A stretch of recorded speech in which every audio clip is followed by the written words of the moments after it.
Niger, le géant français Orano souhaite amorcer un dialogue avec les autorités nigériennes au lendemain de l'attaque de la base militaire 101.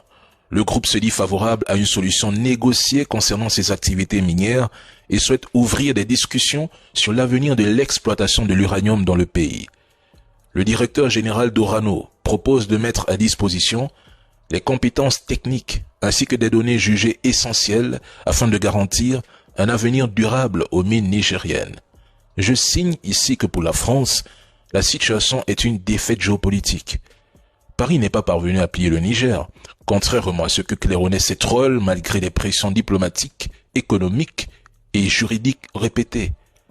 La France se voit désormais contrainte de monnayer son savoir-faire industriel pour éviter une perte totale de son accès stratégique.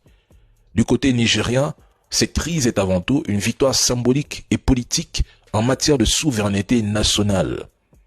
Le général Tchani, en déclarant que tout ce qui a été produit par la suite est nigérien et restera nigérien, réaffirme sans ambiguïté le contrôle de l'État sur une ressource stratégique majeure.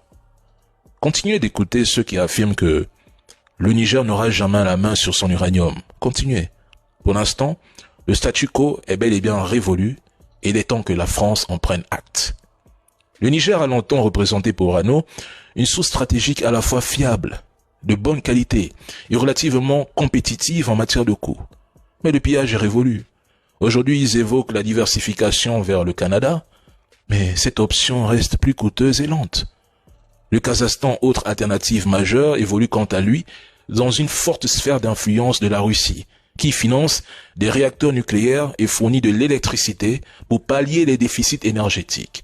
Sur le plan militaire, le Kazakhstan dépend largement des importations d'armes russes. Par ailleurs, la Chine est devenue son premier partenaire commercial avec un volume d'échange atteignant 106,3 milliards de dollars en 2025. De toute façon, mesdames et messieurs, les tentatives de plier Niamey ont échoué. C'est tout.